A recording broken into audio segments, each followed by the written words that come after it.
What is up, everybody? Welcome back to another edition of the Sheehan Show with me, Sean Sheehan, here on Sherdog.com. And today, I'm bringing you a look ahead to PFL Africa 2. It's on in the Big Top Arena in Johannesburg, South Africa on August 9th. And this is a pretty exciting card because the last PFL card, PFL Africa card that happened was kind of sandwiched in there with the PFL, what did I put in the Champion Series card as well, which the PFL Africa part was really good. But like when you have Johnny Yabna on a card against Costello Vancinas, when you have Dakota Ocheme on a card, they're going to overtake everything, and we know that, and that's fair enough. But this is the first kind of standalone PFL Africa card, and to me, this is exactly what you should be getting from a PFL Africa card or a PFL Europe card or a PFL MENA card. Now, all of those three things have kind of taken on a life of their own over the last couple of years. And I would say all pretty successfully, to be honest. I've really enjoyed covering them and watching them and seeing some of the people that have emerged from them. But for PFL Africa, I think what they have here, and a lot of these fighters, what we see in them is some guys who've been doing really well on places like, EFC Africa, or, sometimes on UAE Warriors or other places like that, or just coming through, the different places in the local scene. They have talent. They have a lot of guys with really, really good win ratios on this. And the PFL, like in Europe and MENA, have picked them up and now they're placing them on this card to showcase to the world and give them a chance to get the money from this. We get the big money from the PFL Global as well, as we saw with a couple of fighters over the weekend. So what I'm going to do today is I'm going to pick out a couple of names and a couple of fights here. It's almost the whole card because thankfully there's only 10 fights in this, which is a positive. I like, and I think a lot of people like cards that maybe aren't filled up with 14, 15, 16 fights. To me, that's a positive. But I have to start at the very, very top in the main event, Patrick Ocheme versus Mohamed Camara. And the first thing I wrote in my notes about Patrick Ocheme was, you can see he was the main event, because in the co-main event, we have Shido, Boris, Esperanca, and Ibrahima Mane. And I will get to that obviously in a few minutes. But Mane is a big star. Mane fought in a good few big fights so far. When I saw this card coming out, when I saw the match, I was like, man, he'll definitely be in the main event, no brainer. But after watching some of Patrick Ocheme, there's no doubt about it why he is the main event guy here. So he's 6-1. His last loss was in 2022 when he was 2-0. Obviously, he's won 4 since then, fought all of those 4 fights in EFC Africa, which is a really, really good promotion. And he's won the last 3 of them via knockout, one with a flying switch knee.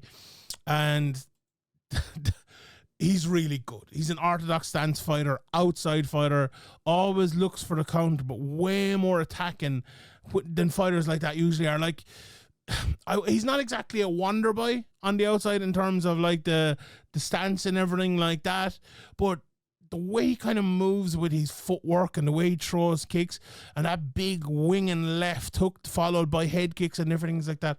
He's I'm looking up here on my wall. I've Wonder Boy, Demetrius Johnson, Anderson Silva. He's a Sean Sheehan type of fighter, and I really like him. But honestly, he's so entertaining and so talented. Like, he's exactly what you want to put into something like this. Because look, may not work out for him, or he might be a world champion, who knows. But it's about giving people opportunities on a stage like this to get to that level, seeing the talent and giving them the opportunity. And there's no doubt about it, Patrick Ocheme has the talent. His only issue, he's fighting a really good guy as well, Mohamed Camara. He's also an orthodox fighter. He has his right hand like right there, right tucked behind the chin. He walks around like that the whole time. Very active lead hand, usually hooking with that left hand, but throws the right really hard. Like this guy can throw. He always looks for the body lock as well. Really strong. Always looking to pass when he gets on top. Sometimes that loses him positions. Sometimes that wins him positions. But he's 5-2-1 with 1 draw. He's 33 years of age. But he's training out at Novo and Yao. And a lot of his fights have been in UAE Warriors. His last 3 fights have been there. He's gone 1-1-1 in those. So he's he's not a guy taking easy fights or by any means or anything like that. Before that, he was on a 5-fight. Before the last 2, he was on a 5-fight win streak. But a guy who has a lot of upside and is a very, very, very good test for someone like Patrick Ocheme. I think a big thing in here is only 6 foot. Ocheme versus 5'9" in Camara. Camara is one, like I said about that body lock, he's going to be wanting to get under, get this fight to the ground and try to dominate Ocheme there. But Ocheme, if he can keep this standing, if he can fight on the outside, this guy might not just be a star in PFL Africa, he might be a star in the world, because I saw him, having never seen him before, and was very, very excited by him. This guy is a real fun fighter, and I can't wait to see his fight at the weekend. Then let's talk about that Shido, Boris, Esperanca, and Ibrahima Mane fight. First on Mane, one of those guys where he goes in there in his last fight against Daniele Micheli, and I think most people, including myself, if you go back and watch the tape, are picking him to win. And that was at PFL Europe last year. Obviously, that was PFL Europe 3. He fought PFL Europe 1 after fighting in Aries for a good long while. And actually, there's a good few fighters from Aries in this, but like, he's fought in Aries, Brave.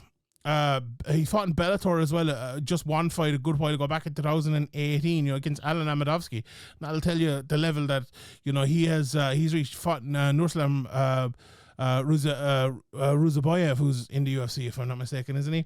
And then he went on that 6-fight win streak, fighting some good guys, and a lot of submissions and finishes in there as well. But a lot of experience as well. A lot of won 6 decisions in his career as well.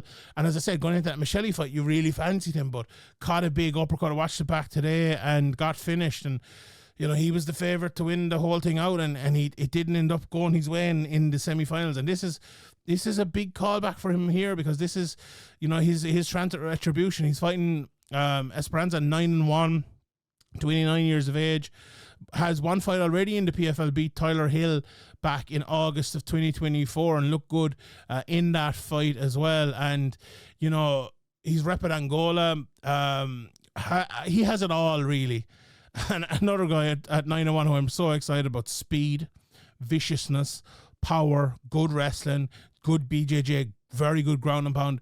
The only thing is, because of all that, the cardio sometimes can be a bit of an issue. And it was the fight against Berenediani, who, if I'm not mistaken, is in PFL MENA, or was last year anyway. He lost that fight basically because of that. It was almost too much for him, and he's only been to a decision twice in his career. He has won both of them to his point, but the one loss, was a TKO at the end of the second round. If you're a Mane, I think you have to, even though he's a raw power, raw grappler, very good right hand, very good double leg. I almost feel like you have to play out of Esperanca's game, if that makes sense. Sometimes you have to play into your own game. Sometimes you have to play out of your opponent's game, and I think he needs to do that here, because if Shido lands on him, it could be a very, very quick night. And again, Mane will probably be the favourite to win this whole thing out, but I'm not sure if he should be even favoured for this fight, because Esperanca is that good. I'm a real big fan of his as well. So that's a very, very interesting fight. Round 1 of that. Oh, if you're Mane, you probably don't want it to be an amazing round. But if you're the fans, and if you're me looking on, you're probably thinking that could be a really, really, really amazing round. But yeah, so those are the 2 big main fights. The other fight that I wanted to mention, there's another couple of fights I want to mention, but also some names. British Boloyoang against Ayinda, Octave. My pronunciations might be the best now, but British nickname, I love his nickname, the Brick Wall. What a great nickname. He's 3-1, and he's won his last 2 in a row. All his fights have finished inside the distance. His opponent, Ayinda, fighting out of Cameroon, 5-0, and again, a lot of finishes in there in his record. He is first of all, just on British, he reminds me of Yoel Romero. Without the wrestling, should I put it that way? Not the best wrestler in the world, but banks on his power, just waits and waits. And I wrote down, this is my notes, he banks on his power, and he's right. Because that, he's a southpaw, but he switches stances. But that left hand, it's something else. He'll wait and wait and wait. And then Ayinda on the other side of it, another athletic monster, but he's a wrestler, dives like, I couldn't find too much tape on him, but in what I did find, he literally dives across the cage to take you out, goes for mad submissions like heel hooks and stuff, footlocks, heavy on top, big ground and pound. Striking, I wasn't able to find too much of it from what I did find, and I was a bit back. Maybe not the best in the world, but let's see. Like, this guy has only been fighting since 2022. He hasn't had a fight since June of last year, so it could be at a very, very different level now, but kind of a low output enough striker like British, but that might change here. It might have to change, so that's another fight I'm definitely looking forward to. The one just below that, then Yabna Chala against Sanon Sadeck. I'll tell you what, I was recording this here on my podcast, and I said this as well, but I'll say it here. I challenge anyone, right, to Google Sanon Sadeck, Sanon Sadec, and just pause this video for a second. Look him up, and I think it's on YouTube or UFC Fight Pass maybe, and come back and tell me who you think he looks like, right? Okay, are you back? He's like a Conor McGregor clone. He fights the exact same way as him, loose on the outside, the same mannerisms where he kind of moves his hands like that, looking for the counter lefts, obviously southpaw. He actually fights out of Rufus Sports, so no, probably a bit of Anthony Pettis obviously in there as well. He's only lost 5 close decision, representing Burkina Faso as well, so a lot of countries represented here. He's a natural welterweight. I was talking to my guy Christopher Graham, actually, who's a big fan, and he was telling me he knows a lot about this scene. He was telling me a very, very big guy, should have a size advantage here, where Yabna actually fights in lightweight an awful lot. So, he maybe doesn't have the experience, Yabna, but very, very, very good fighter. Guinea-Bissau, Yabna is he's in Brazil though. He's fought some very, very good competition. Watching a bit of him, technical fighter, switch stance, maybe not the best takedown defense in the world, point fighter. I think this is going to be a fight on the feet. Who am I picking to win? I'll be honest, I'm not too sure. I do like, obviously the way Sadeck fights. If he fights like McGregor, he's got to be very, very good. But he fought Alan Omar back in PFL in the Challenger Series in 2023. He fought in Anthony Pettis' league, obviously coming out of Rufus Sports, but LFA as well, CFFC, a lot of experience there. But Chala has as well. He fought in UAE Warriors. He fought Vinicius Cincy, who's fought in the PFL before.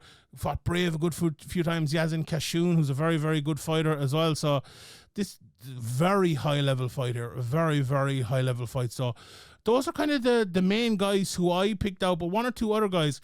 Wilker Samo, this guy fought in Aries, and he looks a real talent at 7-0. He's fighting this guy called Dwight Joseph, who is Dwight Joseph is in Team Alpha Male.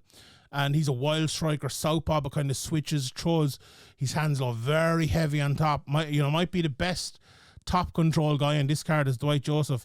But Samo, as I said, fought in there. He's this loose striker, not the best takedown defense, which might be an issue here, but he's very tricky on the ground. When he gets on top, vicious ground and pound, to only 29 years of age. Made his debut again in 2022 as well.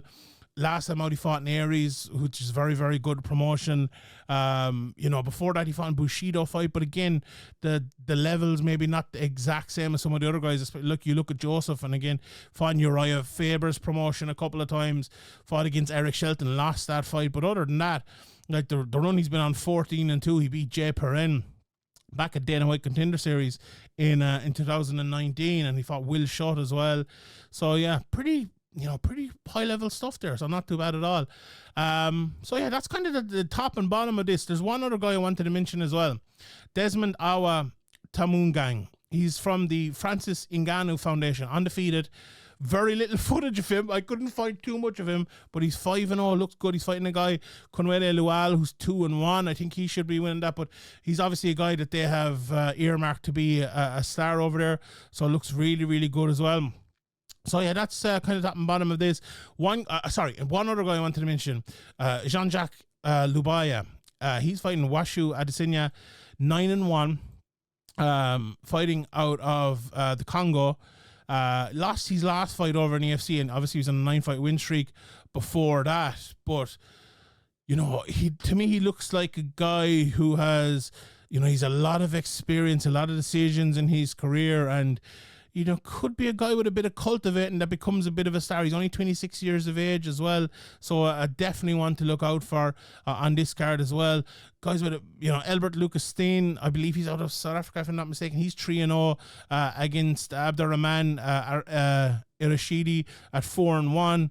Abdul Razak Sankara at 6-3 against Ju Yimba at 4-0. Again, some of these guys kind of hard to find too much tape on them, but from what I did see, there's some really good stuff on this card, and it's one to tune in for. So check out PFL Africa this weekend, coming at you from Johannesburg in South Africa, August 9th, and we'll have you covered here on Sherdog.com. Thank you very much for tuning in. I'll see you all next time.